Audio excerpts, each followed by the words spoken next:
अगर आप अपने प्रेगनेंसी फेज़ में हो और पोस्टपार्टम को लेके स्ट्रेस्ड हो और चाहते हो कि वो थोड़ा ईज़ी बन जाए, then this video is for you.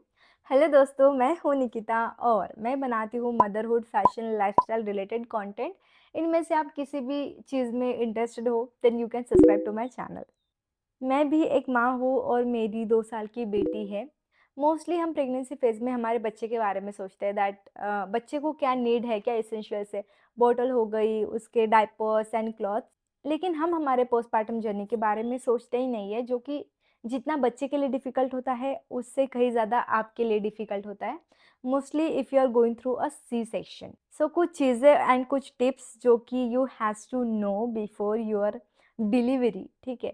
So the first one is I'm talking about nipple shield. Why I'm talking about this? क्योंकि मैं भी कभी इस चीज़ के बारे में कभी ना सोचा था, ना सुना था, ना जाना था। बट मोस्टली सी सेक्शन के बाद ये प्रॉब्लम होती है कि बच्चा फीडिंग नहीं लेता है and that exact problem happened with me and I am so stressed कि मैं उसे सिर्फ पाउडर मिल्क पे ही नहीं रख सकती थी, है ना? मुझे जितना भी मिल्क हो सके हम थोड़ा ना थोड़ा बच्चे को पिलाना चाहते हैं। निप्पल शील्ड क्या होता है ना, हम उसे डायरेक्टली हमारे निप्पल पे लगा सकते हैं as a cover and baby को काफ़ी इजी होता है लैच करना एंड उस कारण वो ब्रेस्ट फीडिंग करते हैं।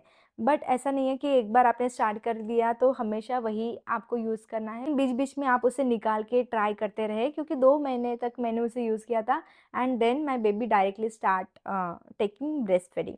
Okay, now let's talk about the second thing, that is a breast pump.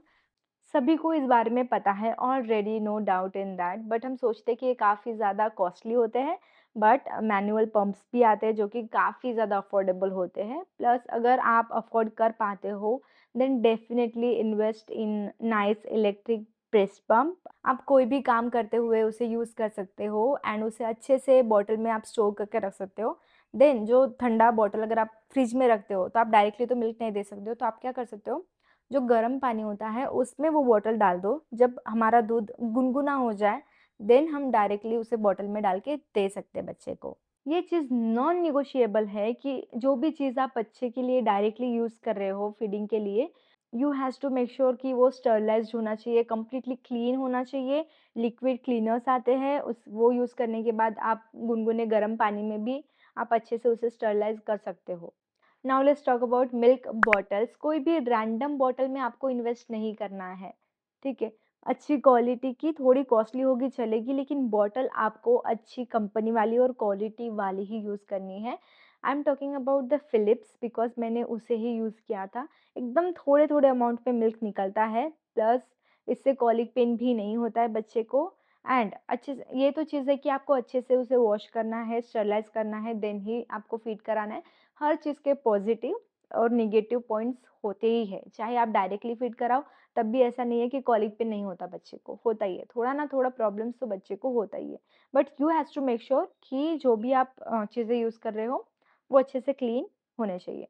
Now let's talk about the breast feeding covers. काफ़ी अलग-अलग तरीके के आते हैं, बट आपको ऐसा चूज़ करना है जो कि ब्रीथेबल हो, कपड़ा बहुत सॉफ्ट हो एंड जो एयर है वो पास थ्रू करती रहे। ऑल्सो वो उस पे बटन्स होते हैं कि आपको जितना ओपन करना है आप करके रख सकते हो and this is must have, क्योंकि आप हर बार कमरे के अंदर ही नहीं रह सकते हो, क्योंकि बच्चा काफ़ी बार फीडिंग लेता है। अगर आपको बाहर भी बैठना है, फैमिली के साथ भी बैठना है जो कि पास की फैमिली है, या फिर आप कहीं बाहर भी जाते हो, देन आप डायरेक्टली उसे यूज़ करके बच्चे को फीड करा सकते हो। नेक्स्ट जो चीज़ है, उसके बारे में हम कुछ ज़्यादा सोचते ही नहीं है, बट इट इज़ हैपन कि आपका जो ब्रेस्ट मिल्क है वो लीक करता है। So you has to have pads, ठीक है? ब्रेस्ट पैड्स होते हैं, नर्सिंग पैड्स भी उसे बोलते हैं। आप उसे अपने नर्सिंग ब्रा के अंदर यूज़ कर सकते हो।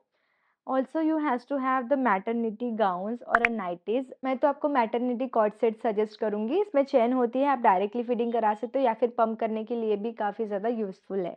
After delivery you need pads, but pads से बेटर है एडल्ट डायपर आते हैं न्यू मॉम के लिए, जो है वो स्पेशली बने होते हैं, तो आपके पास वो होने चाहिए। This is very comfortable. अगर आपकी नॉर्मल डिलीवरी हुई है then you can definitely use it, but आपकी सिज़ेरियन भी हुई है फिर भी आप उसे यूज़ कर सकते हो एंड आपको कोई भी प्रॉब्लम नहीं होगी आपके स्टिचेस पे, क्योंकि मैं इसे यूज़ कर चुकी हूँ। डायरेक्टली यूज़ एंड थ्रो है।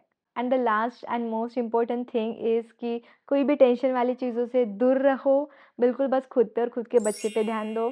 खुश रहो और हेल्दी रहो। मिलते हैं नेक्स्ट वीडियो में। Bye bye. और कोई भी अगर क्वेश्चन है then you can ask me in comment, I am definitely going to reply you. Bye, मिलते हैं नेक्स्ट वीडियो में।